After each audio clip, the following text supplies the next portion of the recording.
Sa kaharian ng mga engkanto na nakatago sa likod ng makakapal na gubat at dumadaloy na ilog, may isang prinsipe na nagngangalang Buen Camino. Bata pa lamang siya'y lumaki na sa marangyang pamumuhay. Lahat ng kanyang kailangan ay nasa harapan niya. Pagkain, kasuotan, mga tagapagsilbi, at kahit ang pansasanay sa mahika ay hindi ipinagkait. Ngunit sa kabila ng lahat ng ito, may bigat na bumabalot sa kanyang puso. Sapagkat habang tumatanda, mas lalo niyang nararamdaman na hindi sa palasyo at hindi sa kanilang kaharian umiikot ang kanyang kapalaran. Nakatakda siyang ikasal sa isang engkantadam mula sa pamilyang kilala at makapangyarihan. Isang kasunduan na hindi niya kailanmang pinangarap, kundi itinakda lamang ng kanyang mga magulang para pagtibayin ang kanilang trono. Tuwing gabi, umuupo siya sa terasa ng kanilang palasyo, tinititigan ang kislap ng mga bituin. Doon niya iniisip kung ano kaya ang pakiramdam ng mga mortal, ang mga tao na nakatira sa mga baryo at bayan na madalas lamang nilang nasisilayan mula sa malayo. Lagi niyang naririnig mula sa mga matatanda sa kaharian na ang mga tao raw ay marupok, mahina at madaling malinlang. Ngunit sa kanyang puso, alam niyang may higit pa sa kwento. May mga gabi ring nakikita niya ang mga anino ng mga tao na naglalakad sa gilid ng kagubatan, may dalang ilawan, nagtatawanan o kumakanta. Laging may halong pagtataka sa kanya kung paano nila nagagawang maging masaya sa kabila ng kawalan ng mahika at kapangyarihan. Isang araw, ipinaalam ng kanyang ama, ang hari ng kaharian, na itinakda na ang araw ng kanyang kasal. Wala siyang magawa kundi tumango. Ngunit sa likod ng kanyang paggalang ay nagsisigaw ang kanyang damdamin. Paano siya magpapakasal sa isang nilalang na hindi niya minahal? Paano siya susunod sa landas na hindi naman siya ang pumili? Nang gabing iyon, hindi siya nakatulog. Dala ang kanyang matinding pagnanais na makatakas sa mundo ng mga utos at tradisyon. Nagpasya siya, hindi siya magpapatalo sa kapalarang ipinilit lamang sa kanya. Sa kalaliman ng gabi, habang mahimbing ang mga bantay, kinuha ni Buen Camino ang isang simpleng balabal na ginagamit ng mga mandirigma sa labas ng palasyo. Isinuot niya ito at tinakpan ang kanyang mukha upang walang makakilala sa kanya. Dala lamang ang maliit na sisidlan ng tubig at isang pirasong tinapay. Tahimik siyang lumabas ng palasyo. Ang bawat hakbang niya'y may kaba, sapagkat kung mahuhuli siya, tiyak na ikukulong at ikukulong ng kanyang ama hanggang sa araw ng kasal. Ngunit ang kanyang mga paa ay hindi nagdalawang isip. Bawat yapak ay parang may tinig na nagsasabing sa labas ng kaharian, may buhay na naghihintay para sa kanya. Habang tinatahak niya ang makapal na kagubatan, ramdam niya ang malamig na simoy ng hangin. Ang mga ilaw ng alitaptap ay nagsilbing gabay at ang ingay ng mga ibon sa gabi ay tila musika ng kanyang pagtakas.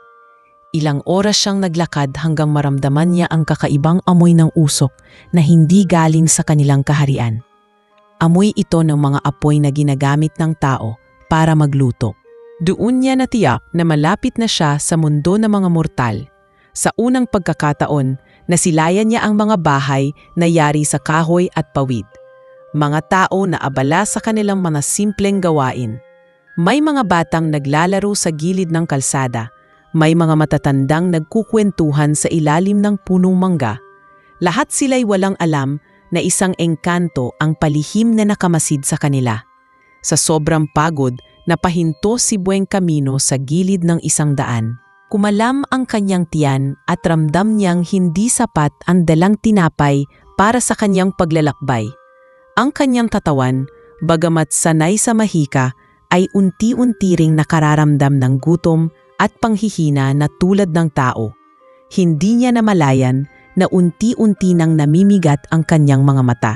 Naupo siya sa lilim ng isang puno at doon na rin napahimlay. Habang siya'y nahihimbing, dumaan ang isang dalaga, si Rosalia, na galing palengke, dala ang basket na puno ng bulay at prutas. Napansin niya ang isang estranherong tila dayo na pagod at walang malay sa gilid ng daan. Sa kabila ng takot na baka isa itong taong masasama na naid sa kanya ang awa, nilapitan niya si Buen Camino at dahan-dahang ginising. Pagdilat ng mga mata ng prinsipe, unang nakita niya ang mukha ng isang dalagang may simpleng ganda. Mabait ang mga mata at magaan ang ngiti. Agad niyang naramdaman ang kakaibang init sa kanyang dibdib. Pila ba matagal na niya itong kilala. Si Rosalia naman, sa halip na matakot, ay nag-alok ng tubig mula sa kanyang dalang banga. Mukha kang gutom at pagod. Halika, sumama pa sa akin. May ulam pa kami sa bahay, wika niya ng buong kabutihan. At doon nagsimula ang unang hakbang ni Buen Camino sa bagong mundo, hindi na bilang prinsipe ng mga engkanto, kundi bilang isang dayo na matututo kung ano ang tunay na kahulugan ng pamumuhay at ng kalayaan. Sa pagyakag ni Rosalia, sumama si Buen Camino patungo sa kanilang maliit na bahay sa baryo. Habang naglalakad sila sa makitid na daan, hindi maiwasan ni Buen Camino ang mapansin ang mga simpleng tanawin sa paligid. May mga bata siyang nadaanan na naglalaro ng tumbang preso, mga nanay na nakaupo sa harap ng kanilang mga bahay habang nagtatahi ng mga lumang damit, at mga tatay na abala sa pag-aayos ng kanilang mga bangka o gamit sa bukid. Para kay Buen Camino, bago at kahanga-hanga ang lahat ng ito, sapagkat sa kaharian ng mga engkanto, hindi niya kailanman nasilayan ang ganoong uri ng pamumuhay. Doon, lahat ay nakalatag at ginagamitan ng mahika, samantalang dito, bawat bagay ay pinaghihirapan. Pagdating nila sa bahay, sinalubong sila ng amoy ng nilutong gulay. Ang maliit na kubo ni Rosalia ay yari lamang sa kawayan at pawid. May ilang lumang kasangkapan at isang mesang kahoy sa gitna. Ang ina ni Rosalia na si Aling Marta, bagaman may iniinadang karamdaman, ay numiti pa rin nang makita ang anak at ang estranghero. "Sino naman itong kasama mo, Rosalia?" tanong niya. Medyo nag-alangan si Rosalia, ngunit agad din itong sumagot. "Inay, nakita ko po siya sa daan, tila dayo at napagod. Inalok ko po na dito muna magpahinga." Napatingin si Aling Marta kay Buen Camino at bagamat may pagtataka, hindi niya ipinakita ang pagdududa. "Kung ganoon, anak, pakihanda mo na ng pagkain. Siguradong gutom ang ating bisita." Napatingin si Buen Camino sa mesa habang inilalapag ni Rosalia ang dala nitong mga gulay. Sanay siya sa pagkain na ginagamitan ng kasangkapan at mahika upang maging masarap. Ngunit ang nakikita niyang simpleng nilada at pritong isda ay tila mas may bigat at halaga. Habang kumakain sila, napansin niyang mas masarap ang bawat subo. Marahil dahil sa pakiramdam na ito'y bunga ng pawis at pagsusumikap, hindi basta na lamang lumitaw dahil sa kapangyarihan. Matapos silang kumain, nagpasalamat si Buen Camino kay Rosalia at sa kanyang ina. "Ako po'y lubos na nagpapasalamat sa inyo. Hindi niyo po alam kung gaano kalaking tulong ang inyong kabutihan." Ngunit hindi niya binanggit ang kanyang tunay na pinagmulan. Sa halip, ipinakilala niya ang sarili bilang si Camo, isang dayong galing sa malayong lugar. Pinili niyang paikliin ang kanyang pangalan upang hindi agad mabunyag ang kanyang pagiging engkanto. Si Rosalia at Aling Marta ay hindi na nagusisa pa, sapagkat sa baryo ay karaniwan na ang may dumarating na estrangherong naghahanap ng bagong buhay. Kinabukasan, maagang nagising si Buen Camino sa mga ingay mula sa paligid. May mga kapitbahay na nagbubungkal ng lupa, mga batang naglalaro at mga hayop na humuhuni. Hindi niya maiwasang mapangiti. Bihira siyang gisingin ng ganoong mga tunog sa kaharian ng mga engkanto. Doon, katahimikan at musika ng hangin ang bumabalot sa kanilang lugar. Dito, ramdam niya ang buhay na dumadaloy sa bawat tao, bawat kilos at bawat tinig.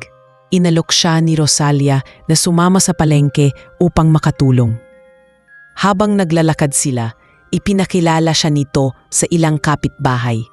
May ilan na nagtanong kung sino siya at bakit tila baguhan, ngunit sinagot lamang ni Rosalia na ito'y isang dayo na pansamantalang nakikituloy. Bagamat hindi sanay, pinilit ni Buen Camino na makihalubilo. tumulong siyang magbuhat ng mga gulay, nag-abot ng bayad sa mga tindera. At kahit pawis na pawis ay hindi siya nagreklamo. Ang mga tao sa palengke ay napansin ang kanyang kagwapuhan at kakaibang tindig. Ngunit sa halip na magtanong pa, tinuring na lamang nila itong tahimik at mabait na dayo. Pag-uwi nila, napansin ni Rosalia ang determinasyon ni Buencamino. Hindi ka sanay sa ganitong gawain, pero nakakatuwa, hindi ka nagrereklamo. Mumiti lamang si Buencamino at sumagot, "Sa totoo lang, ngayon ko lang naranasan ang ganitong bagay. Nakakapagod man, parang may saya akong nararamdaman."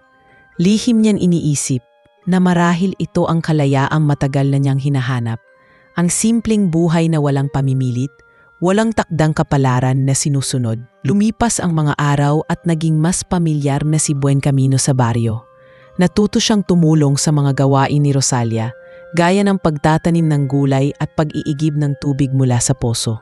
Sa bawat pagtulong niya, lalo siyang natututo ng mga bagay na hindi kailanmang itinuro sa kaharian ng mga engkanto. Ang bawat galaw ni Rosalia, bawat paltawa at bawat kwento nito ay nagdudulot sa kanya ng kakaibang kasiyahan na hindi niya maipaliwanag.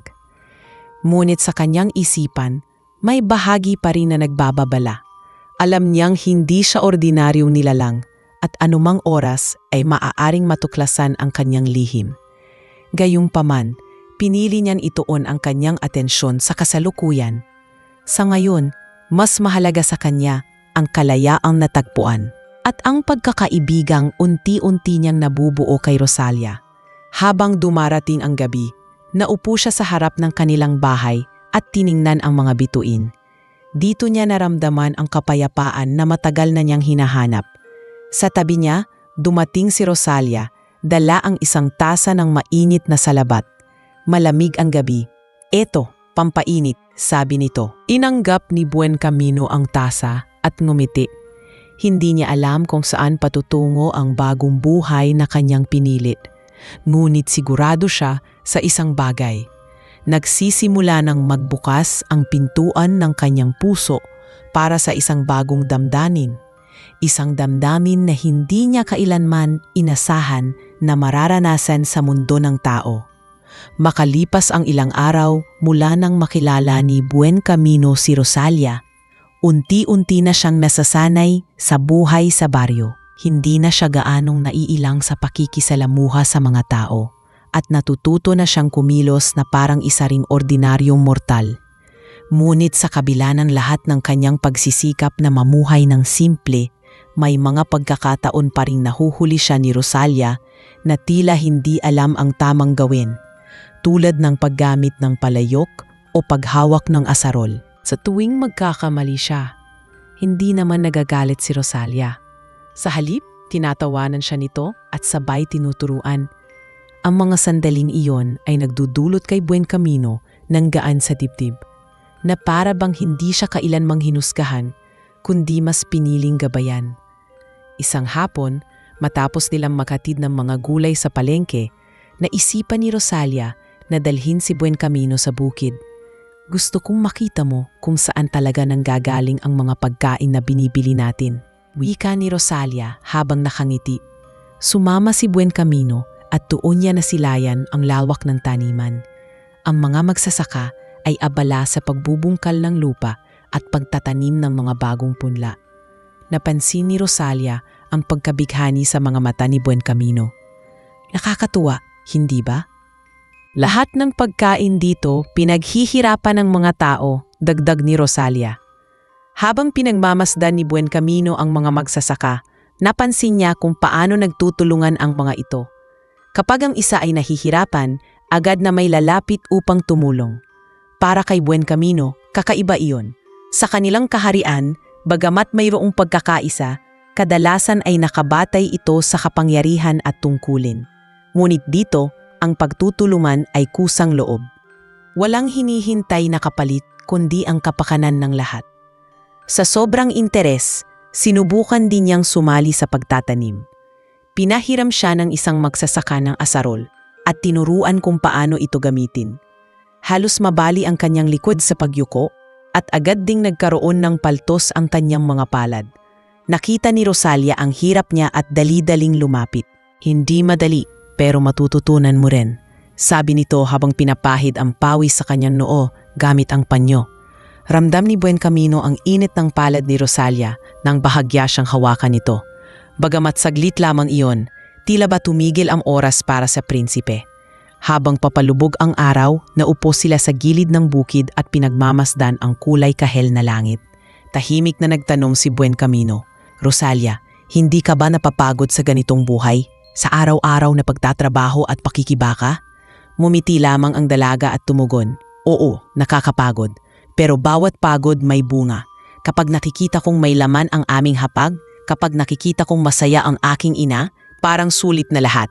Ang hirap natutumbasan ng saya." Hindi nakaimik si Buencamino.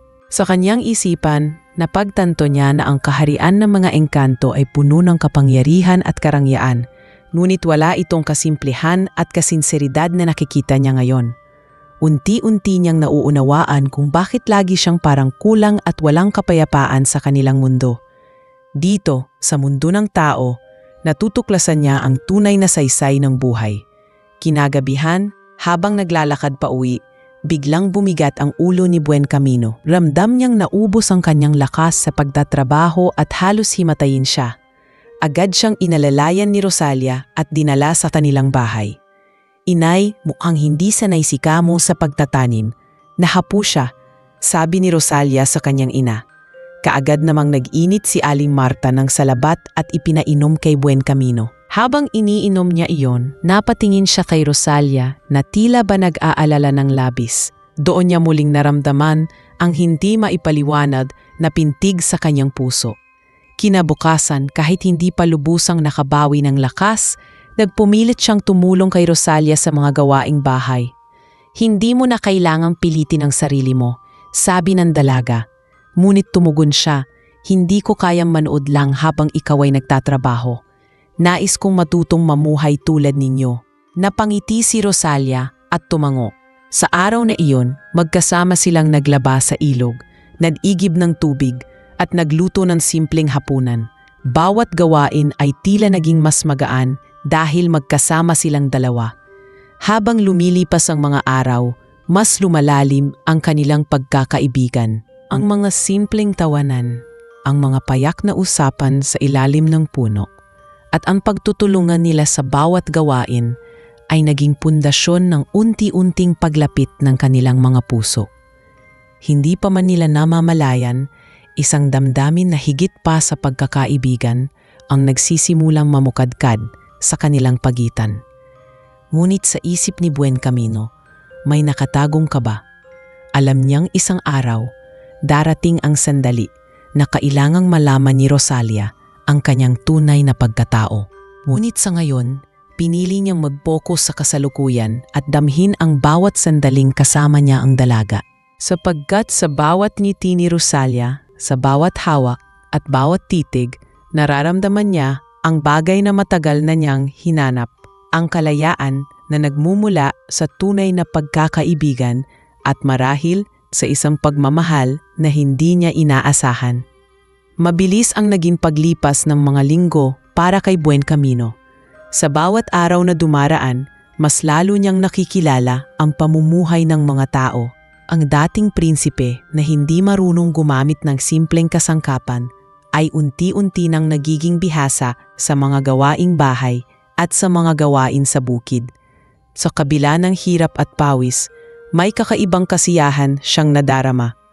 Parang unti-unti siyang lumalaya mula sa bigat ng kanyang pinagmulan. Sa lahat ng mga kasama niya sa baryo, si Rosalia ang naging pinakamalapit sa kanyang puso. Hindi lang dahil siya ang unang nagpakita ng kabutihan sa kanya, kundi dahil sa likod ng simpleng anyo ng dalaga ay naroroon ang isang pusong puno ng malasakit at tapang. Isang umaga, habang abala si Rosalia sa paglilinis ng kanilang bakuran, lumapit si Buencamino dala ang ilang sanga ng kahoy. "Rosalia, tutulungan na kita rito. Huwag mo nang akuin lahat," wika niya. Napatingin si Rosalia at napangiti. "Hindi mo kailangang gawin ito, Kamo. Dayo ka rito," Dapat nagpapahinga ka, tugon niya. Ngunit umiling si Buen Camino. Kung gusto kong manatili dito, kailangan kong matutunan ang lahat. Ayokong maging pabigat. Habang sabay silang nagtatrabaho, napansin ni Rosalia ang seryosong tingin ni Buen Camino. Hindi ka talaga tulad ng iba. Ang mga karaniwang dumadayo rito, kadalasan ay nagiiwan ng gawain sa iba. Pero ikaw, tila ba mas gustong matuto? Napatingin si Buen Camino sa kanya at saglit na natahimik bago sumagot. Siguro dahil iba ang pinagmulan ko. Matagal kong pinanabikan ang ganitong buhay. Dito, ramdam kong may halaga ang bawat bagay. Bawat pawis, bawat hirap, may kapalit na bunga. Sa loob ng bahay, napansin ni Aling Marta ang pagiging malapit ng dalawa. Madalas niyan nakikitang magkasama si Rosalia at si Camo, nagtutulungan at nagtatawanan. Bagamat masaya siya na may tumutulong sa kanyang anak, may bahagyang kaba rin sa kanyang dibdib. Sino nga ba talaga ang dayong ito? Hindi niya alam kung saan ito nanggaling at bakit tila walang nakakaalam ng kanyang pinagmulan. Ngunit sa tuwing makikita niya ang malasakit at paggalang ni Camo, pinipili niyang isantabi ang kanyang alinlangan. Isang gabi, habang nakaupo sila ni Rosalia sa ilalim ng punong mangga, nagkwentuhan sila tungkol sa kanilang buhay. Ibinahagi ni Rosalia kung paanong mula nang mamatay ang kanilang ama, siya ang naging katuwang ng kanyang ina sa lahat ng bagay. Minsan iniisip ko, Camo, sana may mas magaan na buhay para sa amin. Pero siguro, ito na ang nakalaan. At natutunan ko na ring mahalin ang ganitong pamumuhay, sabi niya habang nakatingin sa bituin. Tahimik na nakinig si Buen Camino. Gusto niyang sabihin ang totoo, na siya'y isang prinsipe ng mga engkanto na piniling iwan ang marangyang buhay. Gusto niyang ipaalam na may kapangyarihan siyang baguhin ang lahat, na kaya niyang tanggalin ang hirap na dinadala nila. Ngunit pinigilan niya ang sarili. Ang kinatatakutan niya ay baka kapag nalaman ni Rosalia ang kanyang lihim, magbago ang pagtingin nito sa kanya at sa unang pagkakataon, natagpuan niya ang isang taong tinatanggap siya kung sino siya sa harap ng lahat ng kakulangan at pagkukulang. Kinabukasan, sinubukan ni Buen Camino na tulungan ang mga kapitbahay sa kanilang gawain. Tumulong siya sa isang matandang magsasaka na mag-igib ng tubig at nag-alok din siyang magbuhat ng mga sako ng palay. Maraming tao ang napansin ang kanyang sipag. Ibang klase itong si Camo, bulungan ng ilan. Hindi natin akalain na sa loob ng ilang araw lang, para na siyang taga rito. Ngunit para kay Buen Camino, higit pa sa pagtanggap ng mga tao ang mahalaga. Ang bawat papuri ay parang hakbang papalapit kay Rosalia. Pagdating ng hapon, nagulat si Rosalia nang makita si Camo na may mga paltos sa palad at sugat sa braso. Ano ba yan? Bakit pinipilit mo ang sarili mo? Tanong niya habang inaabutan ng gamot ang mga sugat nito. Tumingin lamang si Buen Camino sa kanya at numiti. Kung ito ang kapalit para mas lalo akong maging karapat-dapat na manatili dito, ayos lang, tatanggapin ko. Hindi na napigilan ni Rosalia ang mapatipik sa kanya. Sa mga mata ni Camo, nakikita niya ang isang taong handang magsakripisyo kahit wala namang kapalit.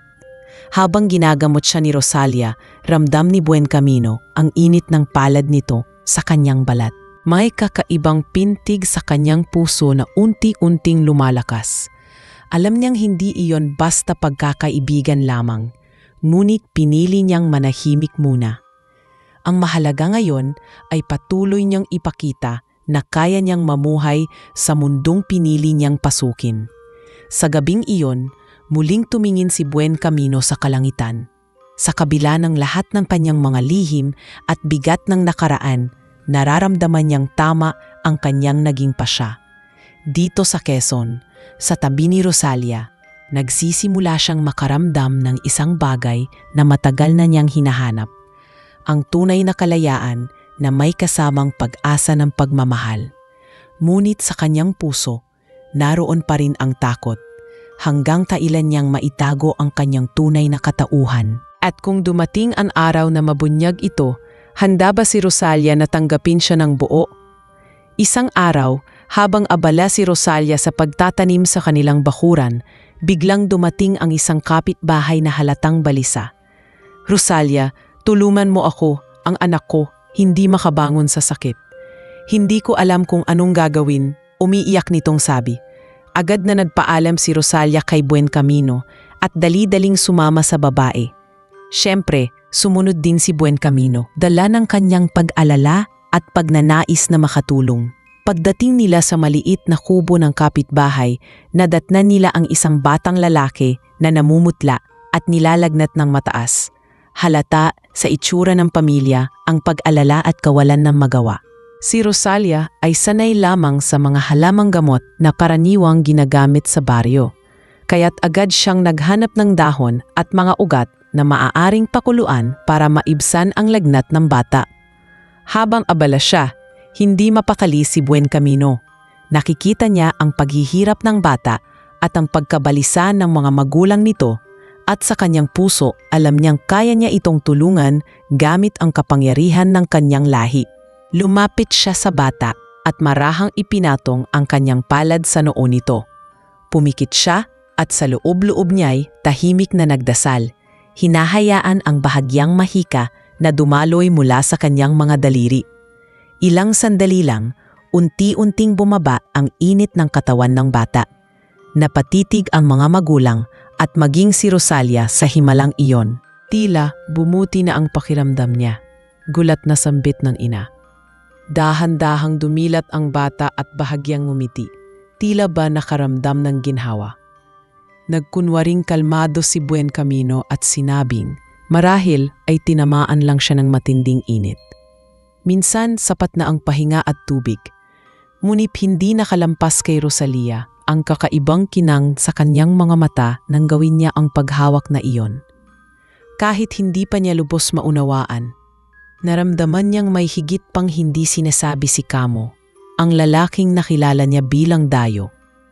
Pag-uwi nila sa bahay, hindi maiwasang magtanong si Rosalia.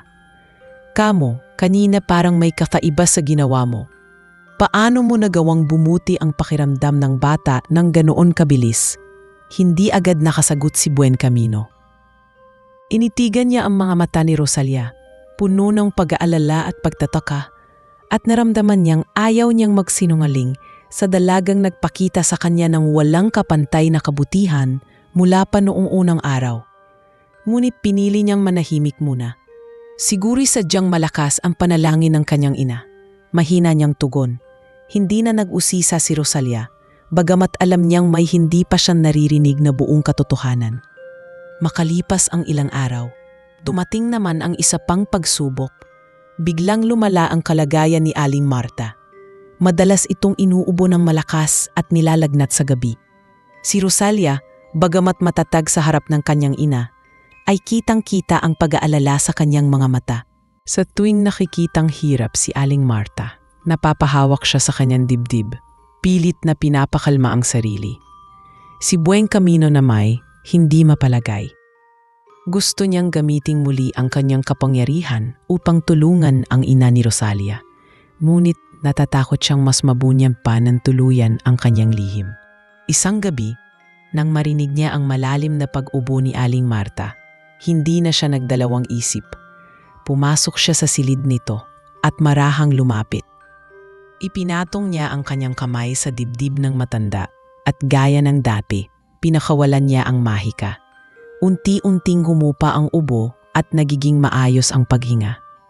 Ngunit hindi niya namalayan na nakatayo sa pintuan si Rosalia, tahimik na nakamasid. Sa mga mata nito, hindi lang pagtatakang naroon, kundi pagkakilalang may kakaiba sa taong minahal na niyang parang kabahagi ng kanilang pamilya. Nang lumapit si Rosalia, matapos makalabas ng kanyang ina sa panganib, hindi nito napigilan ang pagtanong. "Kamo, o sino ka man talaga? Ano ka ba? Hindi normal ang mga ginagawa mo. May tinatago ka, hindi ba?" Ang boses ni Rosalia ay puno ng halong takot at pag-aalala, ngunit wala roong galit. Sa halip, may halong pag-asa na si Kamo ay magsasabi ng totoo. Napabuntong hininga si Buen Camino. Naramdaman niyang hindi na siya makakapagtago pa ng matagal. "Rosalia, Mahina niyang wika. Marami akong hindi pa nasasabi sa'yo. May mga bagay na baka mahirap mong paniwalaan. Ngunit sana, kapag nalaman mo, hindi magbago ang pagtingin mo sa akin. Tinitigan siya ni Rosalia, seryoso at naghihintay. Hindi pa niya tuluyang binunyag ang lahat. Ngunit alam niyang malapit na ang sandali kung saan hindi na niya maililihim ang kanyang tunay na pagkatao. Sa mga sumunod na araw, mas naging tahimik si Rosalia. Hindi siya nagtanong muli ngunit hindi rin nawala ang kabutihan niya kay Buen Camino. Tumuloy pa rin sila sa kanilang mga gawain sa bukid at sa palengke. Ngunit ramdam ni Buen Camino na may tanong na nakabitin sa pagitan nila. Gayunpaman, isang bagay ang malinaw sa kanya.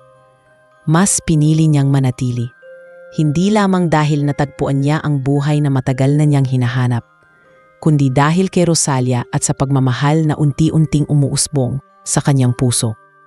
Ngunit sa bawat gabing tahimik, habang nakatingin siya sa kalangitan, may bahagi ng kanyang isipan na hindi mapanatag. Alam niyang ang kanyang pagtakas ay hindi magtatagal ng hindi napapansin. Sa kanilang kaharian, hindi basta nawawala ang isang prinsipe. Darating at darating ang oras na siya'y hahanapin. At kapag dumating na iyon, hindi niya alam kung anong kapalaran ang naghihintay sa kanya at kay Rosalia.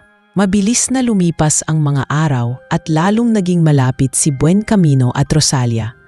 Ngunit kasabay ng kanilang paglalim ng ugnayan ay ang unti-unting paglakas ng lihim na bumabalot kay Buen Camino. Hindi maikakaila ni Rosalia na may kakaiba talaga sa kanya, lalo na ng ilang beses niyang nasaksihan kung paanong gumaling ang may sakit matapos lamang hawakan ito. Bagamat hindi na niya muling tinanong si Buen Camino ng direkta, alam niyang darating ang oras na siya mismo ang magpapaliwanag. Isang gabi, matapos nilang maghatid ng gulay sa palengke at sabay na naglakad pa uwi, napansin ni Rosalia ang katahimikan ng kasama. Karaniwan ay masigla si Buen Camino at maraming kinukwento. Ngunit sa gabing iyon, nakayuko at malalim ang iniisip. Nang dumating sila sa harap ng bahay, hindi na nakatiis si Rosalia. "Kamo, matagal na tayong magkasama. Hindi ko alam kung hanggang kailan ka mananatili rito, pero gusto kong malaman ang totoo. Sino ka ba talaga?" Napatigil si Buen Camino. Sa kanyang puso, alam niyang iyon na ang tamang oras. Hindi niya na kayang itago pa ang kanyang pinagmulan, lalo na't unti-unti na rin siyang nadadala ng damdamin para kay Rosalia. Huminga siya ng malalim at tumingin diretso sa mga mata ng dalaga. "Rosalia, hindi ako isang ordinaryong tao. Ako si Buen Camino, anak ng hari at reyna ng kaharian ng mga engkanto. Tumakas ako mula sa aming mundo dahil ayaw kong masakal sa kapalarang itinakda nila para sa akin." Nanlaki ang mga mata ni Rosalia, hindi makapagsalita. Bagamat matagal na niyang pinaghihinalaan na may kakaiba sa lalaki, hindi niya inaasahan ang bigat ng katotohanang narinig. "Engkanto?" Mahina niyang ulit. Pumango si Buen Camino.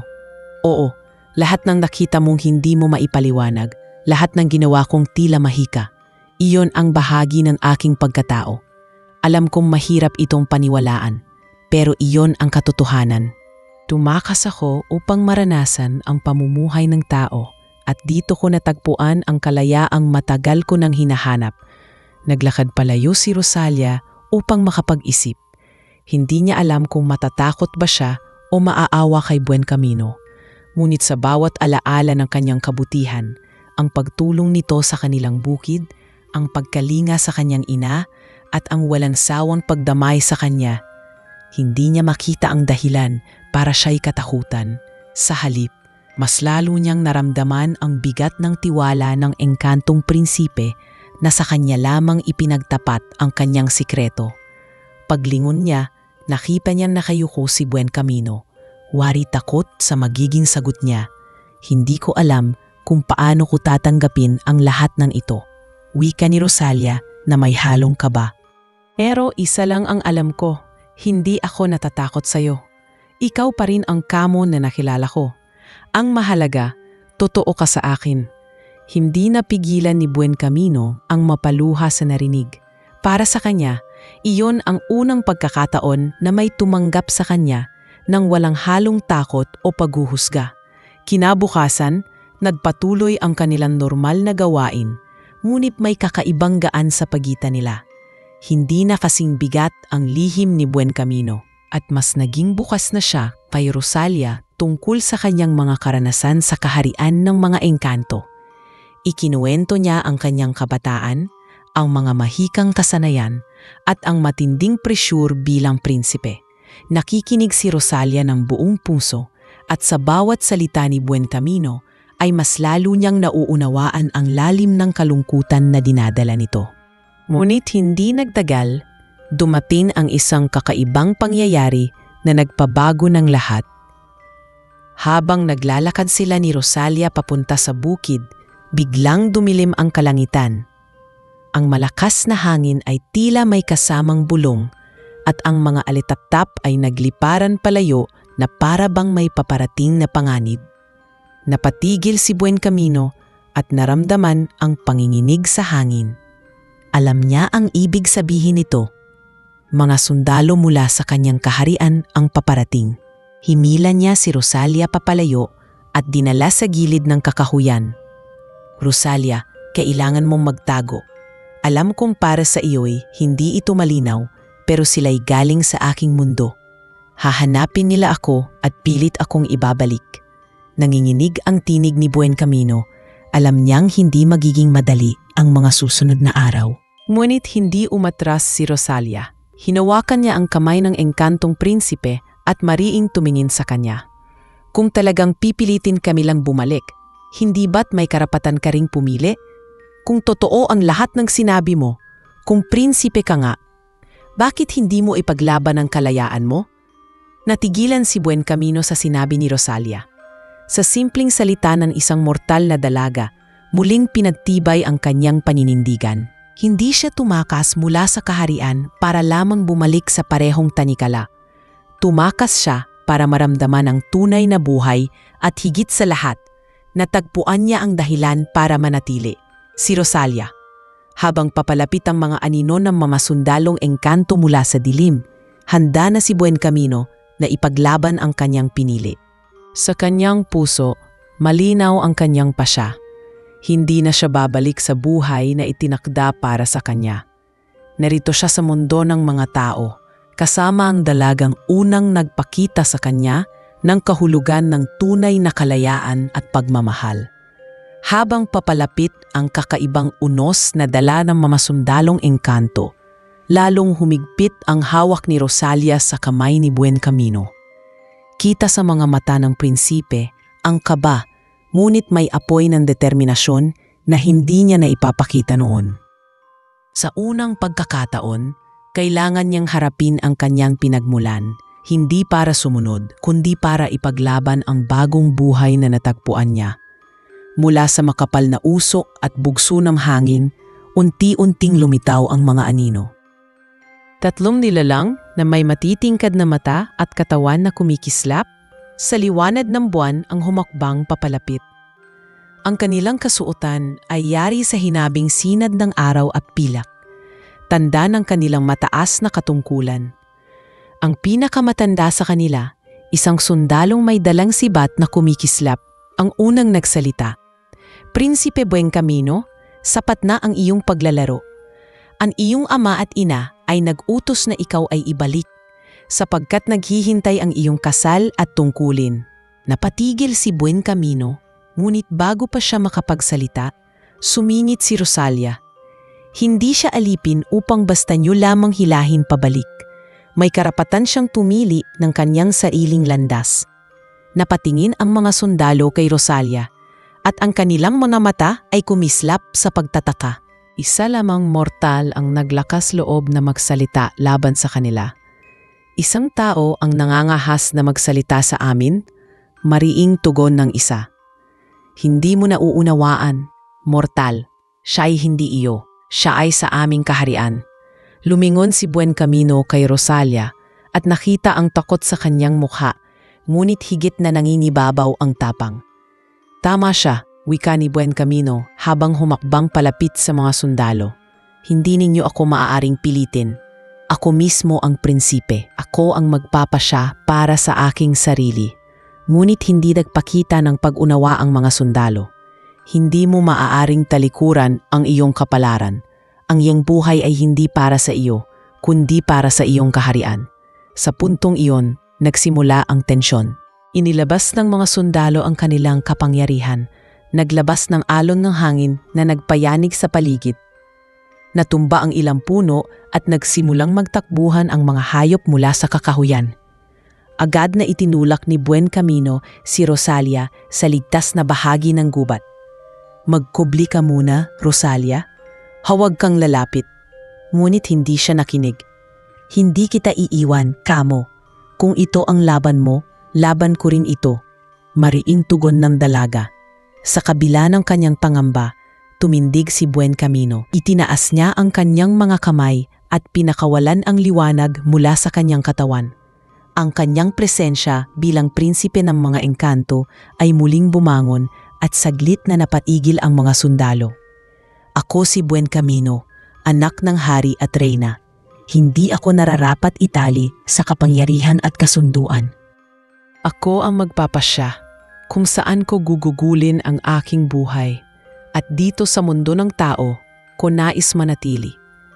Ngunit hindi sila nakinig. Sumugod ang dalawang sundalo, gamit ang kanilang sibat at mahikang hangin. Pinotrektahan ni Buen Camino ang sarili, sa pamamagitan ng paglikha ng panangga mula sa liwanag. Ngunit ramdam niyang hindi niya kayang makipaglaban ng tuluyan. Matagal na siyang hindi gumagamit ng buong kapangyarihan. At higit pa roon, alam niyang hindi siya pwedeng magpadala sa galit.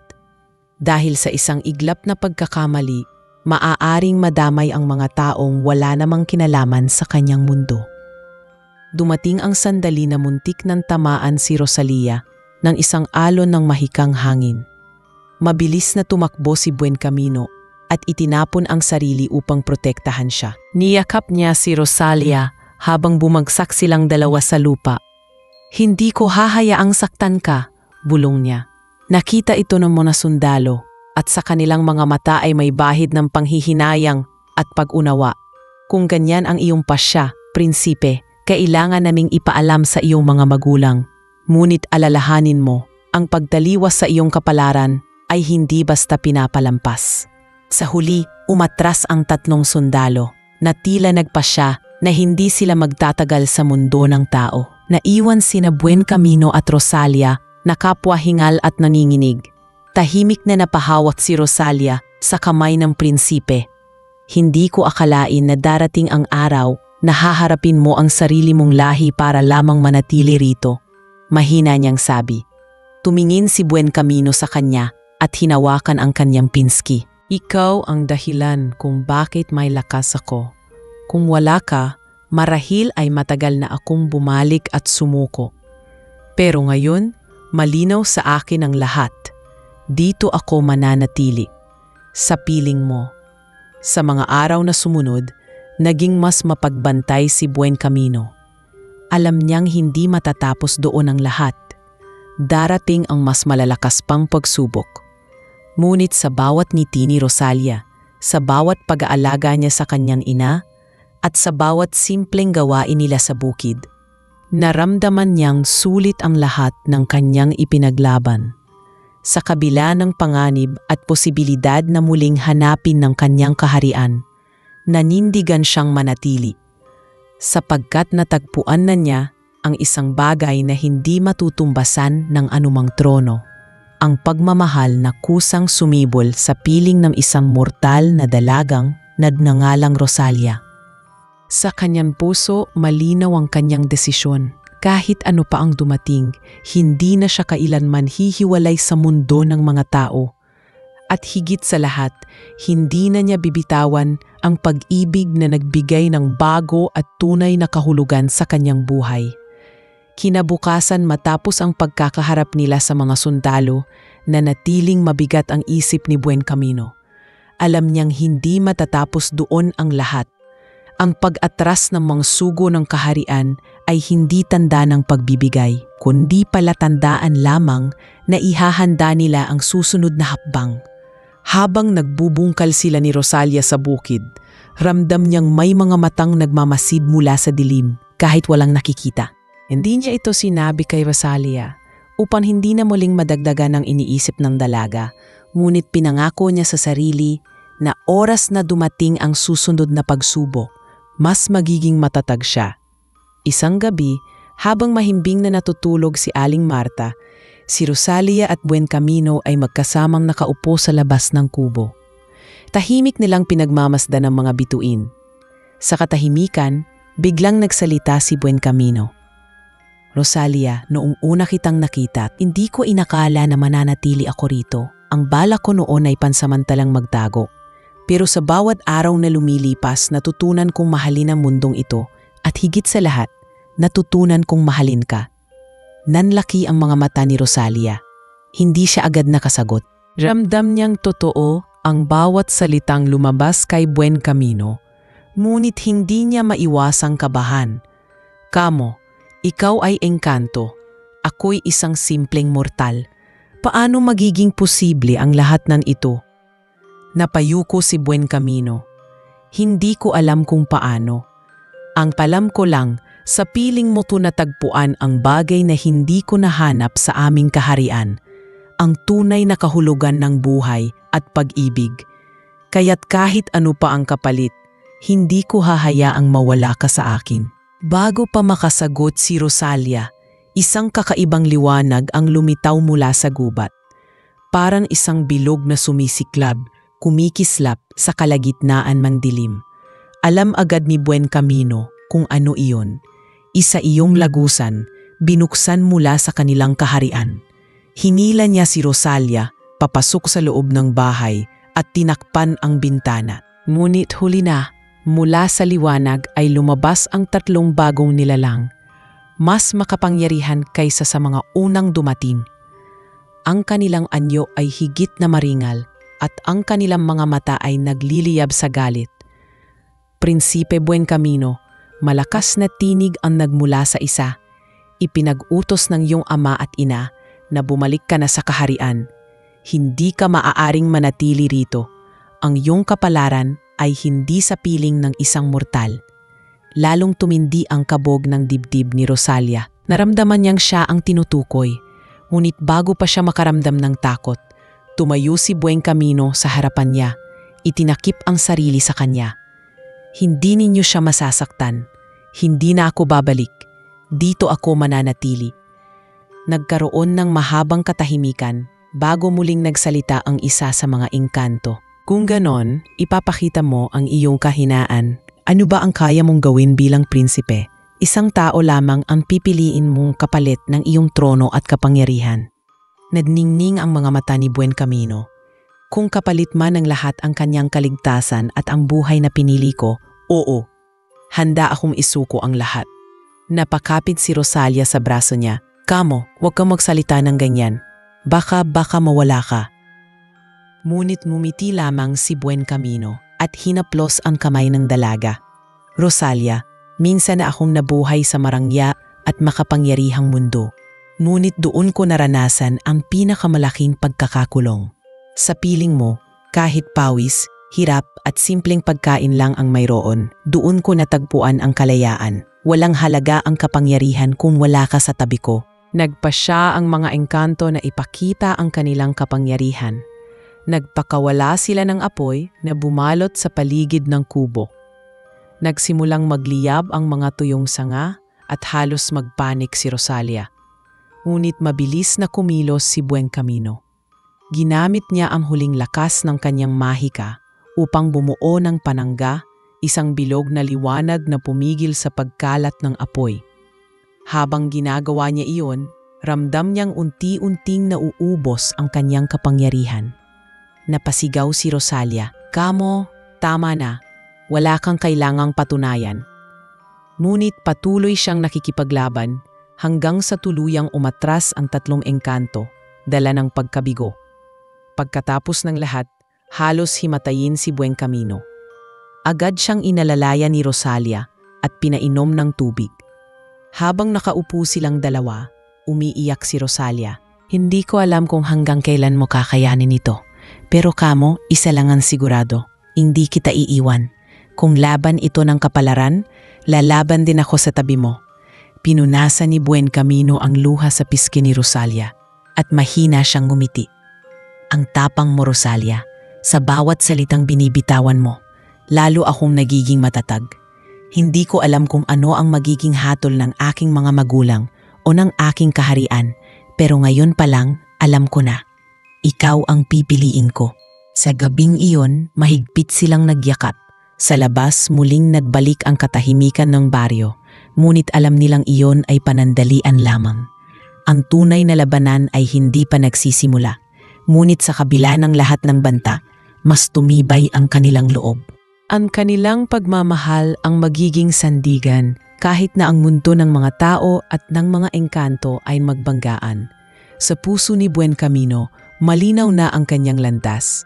At sa tabi niya, naroroon si Rosalia, handang harapin ang lahat. Makalipas ang ilang araw matapos umatras ang mga engkantong sumungkod, muling bumalik sa payapa ang baryo. Ngunit alam ni Buen Camino na panandalian lamang iyon. Ang katahimikan ng gabi ay tila may kasamang mabigat na babala. Sa tuwing sumisilip siya sa kakahuyan, nararamdaman niyang may nagmamasid. Hindi na niya kailangang hulaan kung sino. Sigurado siyang ang kanyang mga magulang ay gumagawa na ng mas matinding hakbang upang siya'y ibalik. Samantala, nagpatuloy si Rosalia sa kanyang normal na gawain. Pagamat alam niyang nasa panganib si Buen Camino, pilit niyang ipinapakita ang kanyang katatagan. Nag-ani sila ng gulay, naglalabas sa ilog at nagpupunta sa palengke na parang walang nagbago. Ngunit sa likod ng bawat ngiti ni Rosalia ay may nakatagong kaba. Sa kanyang puso, natatakot siyang dumating ang araw na tuluyang maagaw si Buen Camino sa kanya. Gayunman, sa bawat pagkakataon na hinahawakan siya ng prinsipe at sinasabing, "Hindi kita iiwan," doon siya kumakapit ng pag-asa. Isang gabi, habang sabay silang naglalakad pauwi mula sa bukid, dumagundong ang lupa. Napatigil ang lahat ng tao sa baryo nang biglang lumitaw ang isang makapal na ulap na bumalot sa kalangitan. Ang mga alitaptap ay naglaho at ang malamig na hangin ay nagdala ng kakaibang takot. Mula sa gitna ng ulap ay lumabas ang isang malaking anyo. Mga sundalo na ngayon ay higit sa 5 at kasama nila ang isang mataas na pinuno ng kaharian. Ang kanyang kasuotan ay yari sa ginto at ang kanyang presensya ay naningibabaw. Buen Camino, anak ng aming hari at reyna, malakas ang tinig ng pinuno. Oras na para wakasan ang iyong pagtakas. Ang iyong kaharian ay nangangailangan sa iyo. Ang iyong tasal ay nakatakda at ang kapalaran mo ay hindi mo maaring suwayin. Ang tinig na iyon ay umalingaw-ngaw sa buong baryo. Naglabasan ang mga tao mula sa kanilang mga bahay at lahat ay nagtaka kung anong nilalang ang kanilang nasasaksihan. Takot ang naningibabaw sa kanilang mga mukha. Umakbang si Buen Camino, ngunit bago pa man siya makapagsalita, mabilis na sumugod ang 2 sundalo patungo kay Rosalia. Agad niyang pinakawalan ang kanyang kapangyarihan upang gumawa ng panangga. Ngunit natabig siya ng isang malakas na alon ng hangin. Napasigaw si Rosalia habang halos madagit siya. Agad na lumapit ang prinsipe at niyakap siya. "Hindi ninyo siya gagalawin," mariing sigaw ni Buen Camino. Ngunit mas tumindi ang tensyon. Ang pinunong mga sundalo ay lumapit at tiningnan si Rosalia mula ulo hanggang paa. Kaya pala, malamig niyang sabi, "Isang mortal ang nagbihag sa iyong puso. Alam mo bang ang iyong pagmamahal sa kanya ang magiging dahilan ng iyong pagbagsak?" Mariing tumugon si Buen Camino, "Kung iyon ang kapalit, handa akong bumagsak." Dahil ang buhay na ito, kasama si Rosalia, ay higit pa sa anumang trono. Nagkagulo ang mga tao sa baryo. Ang ilan ay nagtangkang tumulong, ngunit ang kanilang mga armas ay walang laban sa kapangyarihan ng mga engkanto. Nagpaulan ng apoy ang isa sa mga sundalo at nagsimula ng masunog ang ilang bubong. Mabilis na tumulong ang mga kapitbahay na apulahin ito, habang si Rosalia ay pilit na hinahatak si Buen Camino palayo. Kamo, huwag mong isugal ang lahat para sa akin. Nanginginig ang kanyang tinig. Ngunit tumugon ang prinsipe, Rosalia, hindi ako prinsipe kung hahayaan kitang saktan nila. Ang halaga ko bilang anak ng hari ay wala kung hindi kita maipagtatanggol. Muling nagkaroon ng labanan. Pinakawalan ni Buen Camino ang kanyang liwanag. Nilabanan ang mga sibat at alon ng mahikang ipinapadala ng mga sundalo. Ngunit alam niyang matatalo siya kung magtatagal ang labang iyon. Sa bawat paggamit niya ng kapangyarihan, unti-unti itong nauubos. Nakita ito ng pinuno at ngumisi. Wala ka ng lakas, prinsipe. Sa bandang huli, ikaw ay babalik sa amin, dala man ng iyong kagustuhan o hindi. Ngunit sa gitna ng kaguluhan, lumapit si Rosalia at tumayo sa harapan ni Buen Camino. Kung siya'y inyong kukunin, kailangan niyo munang dumaan sa akin. Laking gulat ng mga sundalo sa tapang ng isang mortal. Pinagtawanan siya ng ilan, ngunit ang pinuno ay natahimik. Sa kanyang mga mata, may kakaibang liwanag na nakita kay Rosalia. Isang liwanag ng tapang at pagmamahal na hindi basta-basta. Napakarupok mo, mortal, wika ng pinuno. Ngunit ang iyong puso, iyon ang siyang nagbibigay ng lakas sa prinsipe. Saglit na natahimik ang paligid. Napatingin si Buen Camino kay Rosalia at doon niya napagtanto na ang kanyang lakas ay hindi galing lamang sa kanyang lahi, kundi mula sa pagmamahal na natutunan niyang pahalagahan sa mundo ng tao. Sa huling lakas na natitira, muling tumindig si Buen Camino. Pinakawalan niya ang pinakamalakas na liwanag na nagmula sa kanyang puso. Ang mga sundalo ay nabulag at napaatras. Ang ilan ay napilitang bumalik sa lagusan. At kahit ang pinuno ay napilitang umatras, dala ng hindi inaasahang kapangyarihan. Ngunit bago sila tuluyang maglaho, nagsalita ang pinuno. Hindi pa ito ang wakas, prinsipe. Sa huli babalik ka sa amin. At kapag dumating ang oras na iyon, mas matindi ang kapalit. Naiwan ang baryo, nawasak ang ilan sa mga bubong at puno, ngunit ligtas ang lahat. Agad na tumulong ang mga tao sa pag-aayos ng kanilang lugar. Ngunit higit sa lahat, nakitang muli ng lahat ang kabayanihan ni Buen Camino. Sa harap ng panganib, pinili niyang ipaglaban ang kanyang desisyon, hindi lamang para sa sarili niya, kundi para kay Rosalia. At sa mata ng talaga, hindi na siya basta engkantong tumakas. Isa siyang lalaking handang ipaglaban ang pagmamahal sa kahit anong mundo. Sa gabing iyon, habang nakaupo silang magkasama sa tabi ng nasirang kubo, mahigpit na hinawakan ni Rosalia ang kamay ni Buen Camino. Hindi ko alam kung ano pa ang darating, kamo. Pero kahit anong mangyari, alam mong kasama mo ako. At sa mga salitang iyon, nakaramdam si Buen Camino ng kapayapaan.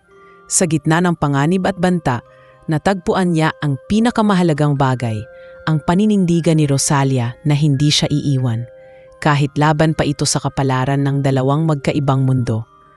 Matapos ang kaguluhan sa baryo, ilang araw na nanahimik ang paligid, ngunit ramdam ni Buen Camino na hindi iyon ang wakas. Alam niyang ang pag-atras ng mga sundalo at ng kanilang pinuno ay pansamantala lamang. Sa kanyang puso, naghahanda siya sa muling pagbabalik ng kanilang kaharian. Ngunit ngayong mas malinaw na ang lahat sa kanya, mas matibay ang kanyang paninindigan. Isang gabi, habang nakaupo sila ni Rosalia sa tabi ng ilog, nagsalita si Buen Camino. Rosalia, hindi ko na maitatanggi. Maaaring dumating ang oras na muli akong harapin ng aking mga magulang. At kapag dumating iyon, hindi ko alam kung anong kapalaran ang naghihintay. Pero sigurado ako sa isa. Dito sa piling mo ko pipiliing manatili. Napayuko si Rosalia, ramdam ang bigat ng bawat salitang binitawan niya. Kamo, kung sakaling hindi ka nila hayaan, paano kung sapilitan ka nilang kunin? Hindi ko kakayanin. Hinawakan ni Buen Camino ang kanyang kamay.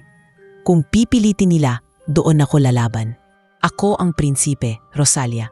Mayroon akong karapatan na pumili ng sariling kapalaran. Hindi na ako ang batang sumusunod lamang sa tradisyon. Ngayon, ako ay lalaking may sariling puso at paninindigan. Hindi nagtagal dumating ang isang gabi na higit na mas mabigat kaysa sa mga nauna. Tumilim ang buong baryo at nagsimulang magdilim ang kalangitan kahit wala pang buwan. Mula sa itaas, bumaba ang isang makapal na ulap na tila bumabalot sa lahat ng tahanan. Ang mga tao ay nagtakbuhan, nagtatago at takot na takot sa kakaibang pangyayaring hindi nila maipaliwanag. Sa gitna ng lahat, isang tinig ang umalingaw-ngaw, malakas, malamig at puno ng kapangyarihan. Buen Camino, anak ng kaharian, lumabas ka at humarap sa iyong kinabukasan. Lumabas si Buen Camino mula sa kubo, kasama si Rosalia na ayaw siyang iwan. Sa kanilang harapan, unti-unting lumitaw ang isang figura na higit na makapangyarihan kaysa sa mga nauna. Ang mismong reyna ng kanilang kaharian, ang kanyang ina, ay bumaba upang siya'y kunin. Ang mga mata nito'y nagliliyab ng awa, ngunit puno ng awtoridad. Anak, hanggang kailan ka magtatago? Ang iyong bayan ay nangangailangan sa iyo. Ang iyong trono ay walang kahulugan kung wala ka. Bakit mo pipiliin ang mundong ito na puno ng hirap at kamatayan? Napaluha si Buen Camino nang makita ang kanyang ina. Inay, hindi ako tumakas dahil ayaw kong maglingkod. Tumakas ako dahil hindi ako malaya. Ang trono ay isang kulungan kung ang puso ko'y nakagapos sa mga tradisyong hindi ko pinili. Dito, natagpuan ko ang tunay na halaga ng buhay. Dito natagpuan ko ang pagmamahal. Humakbang ang reyna at tiningnan si Rosalia. At ito ba ang dahilan? Isang mortal na walang kapangyarihan? Anak, siya'y mamamatay at malalanta. Ngunit ikaw ay walang hanggan. Hindi mo ba nakikita na hindi kayo bagay sa isa't isa? Humigpit ang hawak ni Buen Camino kay Rosalia. Hindi ko tinitingnan ang kanyang kahinaan, kundi ang kanyang puso. At iyon ang bagay na hindi kayang tumbasan ng walang hanggang kapangyarihan. Nagkaroon ng katahimikan.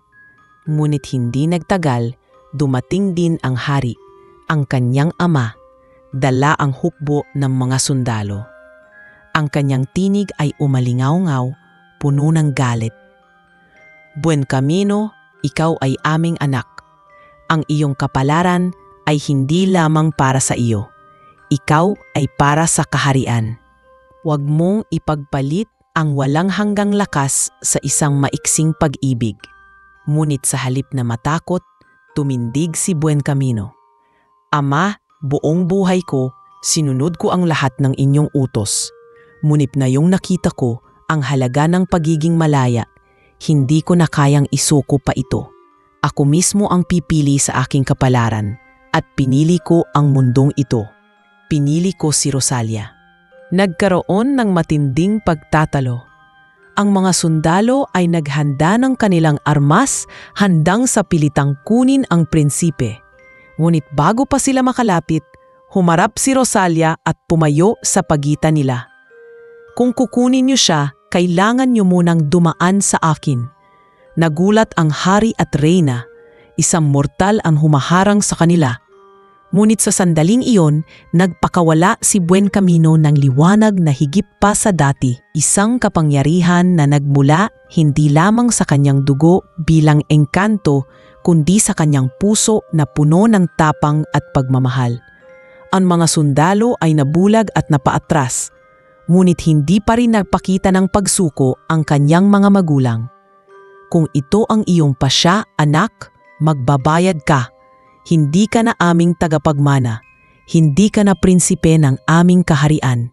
Tumagos ang bigat ng kanilang tinig, ngunit nanindigan si Buen Camino. Kung iyon ang kapalit, tatanggapin ko.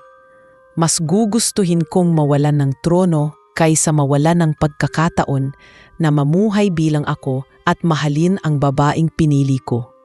Sa huling pagkakataon, tumalikod ang kanyang mga magulang at nagsimulang bumalik sa lagusan. Ngunit bago tuluyang mawala, binitawan ng reyna ang mga salitang nagdulot ng pangamba. Buen Camino, hindi pa ito ang wakas.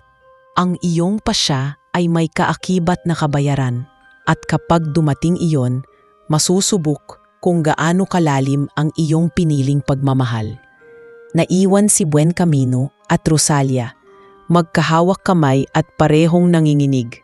Sa gitna ng takot at pangamba, alam nilang hindi na sila basta nagtatago. Ngayon, ipinaglaban na nila ang kanilang karapatan laban mismo sa mga pinagmulan ni Buen Camino.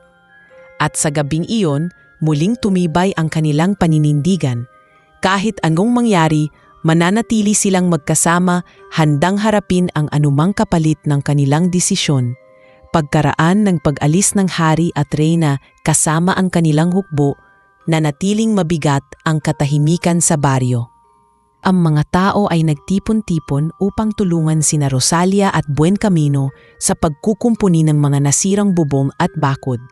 Sa kabila ng takot na muling bumalik ang mga engkanto, nakita nila kung paano ipinaglaban ni Buen Camino ang kanilang baryo at ang kanyang sariling kalayaan. Kaya't sa kanilang mga mata, hindi na siya isang estrangherong dayo. Siya ay naging bahagi na ng kanilang komunidad. Ngunit sa puso ni Rosalia, may halong kaba at pag-aalala. Sa bawat salitang binitiwan ng reyna, ramdam niyang may mabigat na kapalit ang pagpili ni Buen Camino. Habang inaayos nila ang kanilang bahay, mahigpit niyang tinanong ang prinsipe. "Kamo, kung hindi ka na prinsipe, kung talagang itinakwil ka na ng iyong mga magulang, anong mangyayari sa'yo? May lakas ka pa ba para ipagtanggol ang sarili mo at tayong dalawa?" Hinawakan ni Buen Camino ang kanyang kamay at tinitigan siya sa mga mata. "Rosalia, oo, tinanggal nila ang karapatan ko bilang prinsipe. Oo, maaaring mabawasan ang kapangyarihan ko, pero hindi mawawala ang tapang na binigay sa akin ng pagmamahal ko sa iyo. Kahit wala na akong trono, kahit wala na akong titulong engkanto, hindi mawawala ang pagiging ako. At higit sa lahat, hindi mawawala ang pagpili ko sa iyo." Napaiyak si Rosalia sa narinig, hindi dahil sa takot, kundi dahil sa pag-ibig na naramdaman niya. Noon niya muling naisip, gaano kalaki ang isinuko ni Buen Camino para lamang manatili sa kanyang piling. Makalipas ang ilang araw, unti-unti nang bumalik sa normal ang buhay sa baryo. Nagpapatuloy sila sa pagtatanim, pagtulong sa kapitbahay, at paminsan-minsan ay pagtitipon sa gabi upang magkwentuhan. Ngunit sa bawat tawanan, may bigat pa rin sa dibdib ni Rosalia. Alam niyang hindi basta-basta matatanggap ng kaharian ng engkanto ang desisyon ng kanilang anak. Isang gabi, habang sila ay magkasamang naglalakad papunta sa ilog, hindi na siya nakatiis at muling nagsalita. "Kamo, handa akong sumama kahit saan. Kung darating pa ang mga magulang mo, kung pipilitin ka nilang bumalik, hindi kita iiwan. Kahit saan ka dalhin, susundan kita." Mumiti si Buen Camino, bagamat may lungkot sa kanyang mga mata. "Rosalia, wala akong balak bumalik. Ngunit natatakot ako para sa iyo. Ang mundo ko at ang mundo mo ay magkaiba. Kapag muling dumating ang kanilang galit, ikaw ang unang maaapektuhan. At iyon ang pinaka-natatakot ako, ang mawalan ka dahil sa laban na ako mismo ang pinili." Ngunit matatag ang sagot ng dalaga. Kung pagmamahal ang dahilan kung bakit sila nagagalit, hindi ba't iyon din ang dahilan kung bakit ako lalaban? Hindi ako mahihiyang ipaglaban ka, kamo. Hindi ako mahihiyang tumindig sa tabi mo. Natahimik si Buen Camino sa kanyang mga salita. Sa simpleng puso ni Rosalia, nakita niya ang tunay na lakas ng isang mortal. Wala itong kapangyarihan, wala itong mahika, ngunit ang tapang at pagmamahal nito ang nagbibigay sa kanya ng higit na lakas kaysa sa anumang taglay niyang kapangyarihan bilang engkanto. Isang araw, dumating ang isang bagong pagsubok. Habang abala ang lahat sa bukid, biglang nagkasakit ang isa sa mga bata sa baryo. Nilagnat ito ng mataas at halos hindi makabangon. Agad na naalala ni Buen Camino ang kanyang ginawa noon upang gamutin ang anak ng kapitbahay. Ngunit nang subukan niyang gamitin ang kanyang kapangyarihan, halos walang lumabas na liwanag mula sa kanyang palad. Naramdaman niyang nanghihina na ang kanyang mahika. Ang pagtakwil sa kanya ng kanyang mga magulang ay may kaakibat na pagkakaltas ng kanyang kapangyarihan. Natigilan siya at napatingin kay Rosalia. Rosalia, wala na akong lakas. Hindi ko na sila kayang tulungan gaya ng dati. Ngunit hindi siya pinagalitan ng dalaga. Sa halip, hinawakan nito ang kanyang balikat. Kung wala ka ng kapangyarihan, hindi ibig sabihing wala ka ng silbi. Nandito ka pa rin. Kaya nating gawin ang paraan ng tao. Maghanap tayo ng halamang gamot. Magbantay tayo sa bata at alagaan natin siya. Magdamag silang nagbantay. Nagpakulo si Rosalia ng dahon at ugat na alam niyang mabisa. Habang si Bueng Camino ay nagbigay ng tubig at nagpalamig ng noo ng bata. Hindi nila iniwan ang pamilya hanggang sa bumuti ang lagay ng bata kinabukasan. Nang mabising ito na masigla, nakaramdam ng kakaibang saya si Bueng Camino. Doon niya napagtanto na kahit wala siyang mahika, mayroon pa rin siyang halaga. Ang pagiging tao, ang pag-aalaga, at ang malasakit, yun ang nagbibigay ng tunay na kapangyarihan. Nang gabing iyon, habang magkasamang nakaupo sina Bueng Camino at Rosalia sa ilalim ng mga bituin, muling nagsalita ang prinsipe. Rosalia, ngayon ko lang naunawaan, hindi lang pala kapangyarihan ang kayamanan ng buhay. Ang tunay na kayamanan ay ang kakayahang magmahal, tumulong, at magbigay ng sarili kahit walang gantimpala. Dito ko lang yon natutunan. Sa piling mo at ng mga tao sa baryo. Ngumiti si Rosalia at sumandal sa kanya. At ako natutunan ko na kahit ikaw ay engkanto, ang puso mo ay marunong maging tao. At yon ang mas mahalaga sa lahat. Sa gabing iyon, pareho nilang alam na mas matindi pa ang mga pagsubok na darating. Ngunit sa kanilang mga puso, malinaw na hindi na sila magtapasakop sa kapalaran na ipinipilit ang iba. Sa halip, pinili nilang ipaglaban ang kanilang sariling kapalaran, isang kapalaran na itinahi ng kanilang pagmamahalan at tapang na sabay nilang hinaharap. Mula nang mapagtanto ni Bueng Camino na unti-unti nang nawawala ang kanyang kapangyarihan, mas lalo siyang naging mapagpakumbaba at mas nagsikap na makibagay sa pamumuhay ng mga tao. Hindi na siya umaasa sa mahika upang makagawa ng mabuti. Sa halip, natutunan niyang kumilos sa paraan ng mga mortal.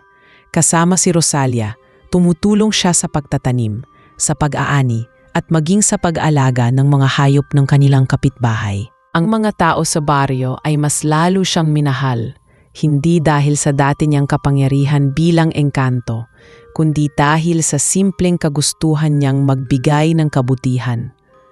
Ngunit sa likod ng mga araw na puno ng gawain at ngiti, may nakabitin pa ring banta.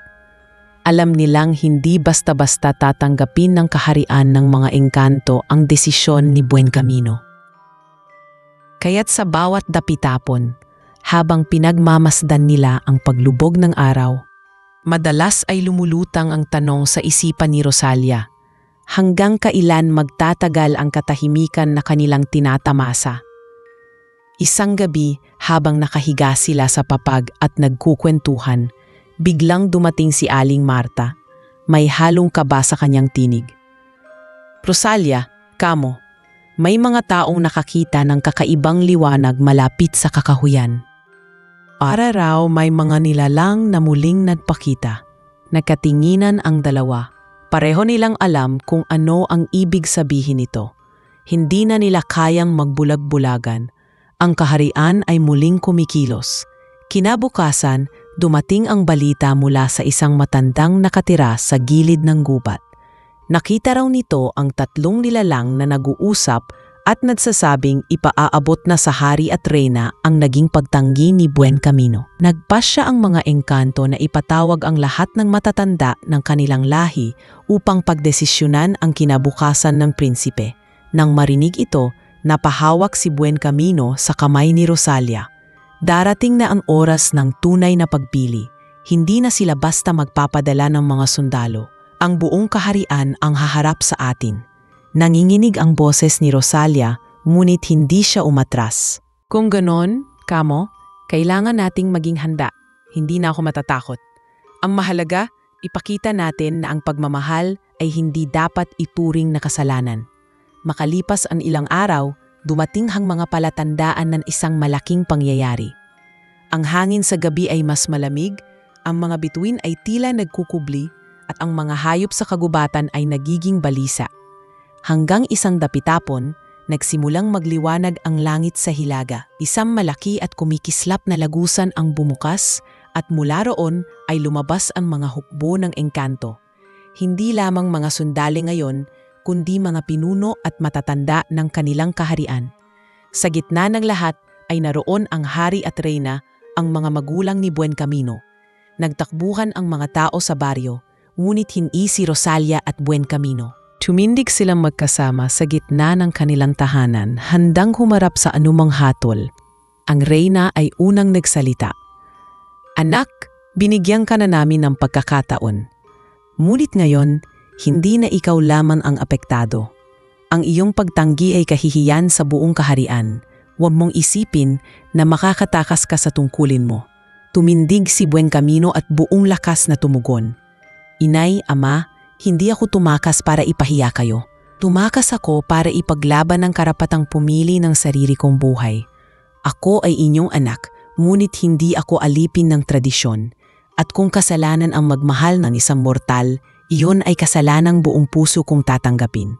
Umugong ang bulungan ng mga matatanda ng engkanto. Ang ilan ay sang-ayon sa prinsipe, ngunit karamihan ay nanatiling mahigpit. Isa sa kanila ang lumapit at mariing magsabi, "Kung tunay na pinili mo ang pagiging mortal, handa ka bang talikuran ng lahat? Handa ka bang isuko hindi lamang ang iyong trono, kundi maging ang iyong walang hanggang buhay?" Natahimik ang lahat. Tumingin si Rosalia kay Buen Camino, halatang nag-aalala. "Kamo," bulong niya. Ngunit mariing tumingin si Buen Camino sa mga pinuno. "Kung iyon ang kapalit, oo. Handa akong maging ganap na mortal. Basta't manatili ako sa piling ng babaeng mahal ko. Handa akong iwan ang lahat para sa kanya." Napaluhod si Rosalia sa tabi niya, umiiyak. "Hindi mo kailangang gawin ito para sa akin. Hindi ko kayang makita kang mawala ang lahat ng mayroon ka." Hinawakan ni Buen Camino ang kanyang mga pisngi at ngumiti. "Rosalia, wala akong mawawala kung kapalit nito ay ikaw. Ang lahat ng kayamanan at kapangyarihan ay walang halaga kung wala ang pagmamahal na natagpuan ko sa iyo."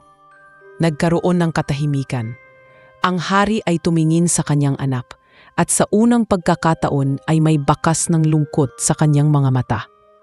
Ngunit mariin ang kanyang tinig. "Kung ganoon, simula ngayon, hindi ka na bahagi ng aming kaharian. Ang iyong pangalan ay tatanggalin sa kasaysayan ng mga engkanto. Ikaw ay magiging isa na lamang sa mga tao." Kasabay ng mga salitang iyon, biglang nagliwanag ang katawan ni Buen Camino. Ramdam niya ang unti-unting pag-alis ng kanyang natitirang kapangyarihan. Ang liwanag na dati dumadaloy sa kanyang mga palad ay tuluyan ng naglaho. Ang kanyang anyo na dati may taglay na kakaibang kislap ay naging ganap na mortal. Bumagsak siya sa lupa, hingal at pawis, ngunit nakangiti. Niyakap siya ni Rosalia ng mahigpit. "Kamo, hindi na mahalaga kung prinsipe ka o hindi. Ang mahalaga, ikaw ay kasama ko. At hindi na ako mangangamba dahil ngayon, tunay ka ng kabilang sa aming mundo." Lumisan ang mga engkanto, dala ang kanilang puot at pagkadismaya. Ngunit sa mga tao ng baryo, naiwan ang isang bagong pag-asa. Nakita nila ang isang engkantong pinili ang buhay na simple, puno ng hirap, ngunit puno rin ng pag-ibig. Para kay Buen Camino, iyon ang pinakadakilang kapangyarihan, ang maging malaya at magmahal ng totoo. Habang lumubog ang araw at bumalot ang katahimikan sa baryo, sabay na naglakad sina Rosalia at Buen Camino patungo sa kanilang bahay. Magkahawak ang kanilang mga kamay, alam nilang hindi man madali ang buhay na hinaharap, ito'y magiging makabuluhan. Sapagkat ngayon, wala nang engkantong prinsipe. Ang natitira na lamang ay isang lalaking pumili na maging mortal, palang-alang sa kanyang tunay na pag-ibig. Sa mga sumunod na araw matapos tuluyang talikuran ni Buen Camino ang kanyang pagiging prinsipe ng mga engkanto, unti-unti siyang natutong mamuhay bilang ganap na mortal. Hindi niya kayang bumuo ng liwanag mula sa kanyang palad, hindi niya kayang magpagaling sa isang iglap, at hindi niya kayang ipagtanggol ang sarili gamit ang kapangyarihan. Ngunit sa halip na malungkot, nakaramdam siya ng kakaibang kapayapaan. Ang dating bigat ng pagiging prinsipe na laging may daladalang tungkulin ay nawala. Ang naiwan sa kanya ngayon ay ang simpleng buhay na matagal niyang pinangarap, kasama si Rosalia at ang komunidad na kumupkop sa kanya. Sa baryo, mas lalo siyang minahal ng mga tao. Hindi na siya ang misteryosong dayo, kundi isa ng kabahagi ng kanilang pamumuhay. Pinuturuan siya ng mga matatanda kung paano magbungkal ng lupa ng maayos, paano mag-ani ng palay, at kung paano pangalagaan ang mga hayop. Bagamat madalas siyang magkamali, masaya naman ang lahat na makita ang kanyang pagsusumikap.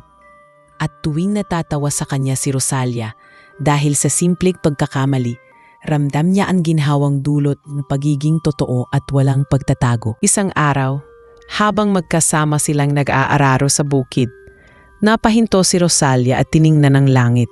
"Kamo, naaalala mo pa bang sinabi ng iyong ina na may kapalit ang lahat ng ito?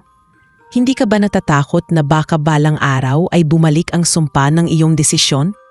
Napabuntong hininga si Buencamino. "Oo, naaalala ko. At oo, may takot pa rin sa aking puso. Ngunit pinili ko ito, Rosalia. Kung dumating man ang kapalit, haharapin ko iyon. Ang mahalaga, hindi na ako nag-iisa. Nandito ka." Mumiti si Rosalia at muling ipinagpatuloy ang kanyang ginagawa. Sa kanyang puso, alam niyang darating ang panahon na muli silang haharap sa mga pagsubok. Ngunit ngayon ay mas matibay na sila. Hindi na siya ang mortal na natatakot sa kapangyarihan ng mga engkanto, kundi isang babaeng handang tumindig kasama ng lalaking kanyang minahal. Makalipas ang ilang buwan, dumating ang panahon ng anihan.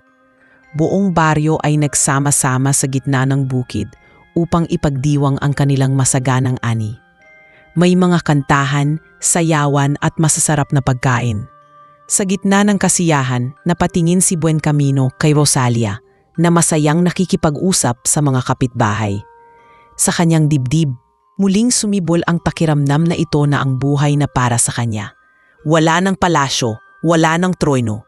Ngunit mayroon siyang komunidad at higit sa lahat, ang babaeng mahal niya.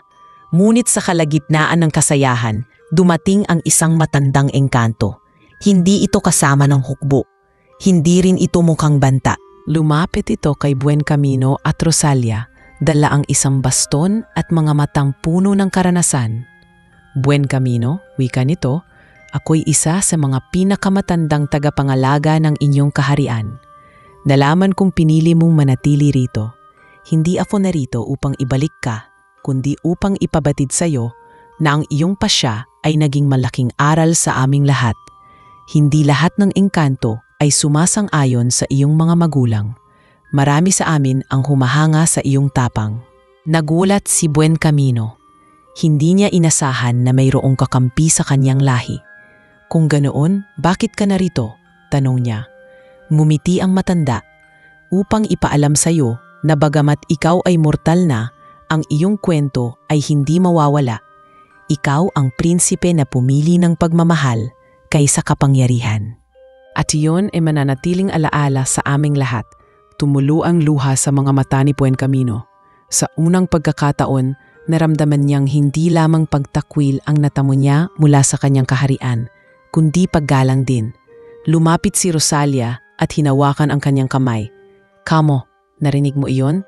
Hindi ka nag-iisa. Kahit hindi ka na prinsipe, may mga taong humahanga sa iyo." Pagkatapos ng pagdiriwang, magkahawak kamay silang naglakad pa uwi. Tahimik lamang si Buencamino, nakatingin sa langit kung saan kumikislap ang mga bituin. Sa kanyang puso, malinaw na ang lahat. Wala na siyang kapangyarihan, wala na siyang trono, ngunit natagpuan niya ang kalayaan, ang komunidad at higit sa lahat ang pag-ibig ni Rosalia.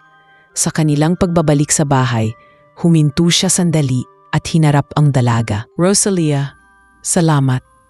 Kung hindi dahil sa iyo, marahil hanggang ngayon ay nakakulong pa rin ako sa mundo na hindi ko pinili. Ngayon, mas malinaw na sa akin, hindi ang dugo o kapangyarihan ang sukatan ng halaga ng isang nilalang, kundi ang kanyang kakayahang magmahal at magpatawad. Yumakap si Rosalia sa kanya at mahigpit na sumagot, "Kamo, hindi mo kailangang magpasalamat. Ang mahalaga, natagpuan natin ang isa't isa. At hanggat magkasama tayo, wala tayong hindi kayang harapin." At sa katahimikan ng gabi, sa ilalim ng maliwanag na buwan, sabay nilang tinanggap ang bagong simula. Ang dating prinsipe ng engkanto at ang mortal na dalaga ng Quezon ay humarap sa kinabukasan ng magkasama.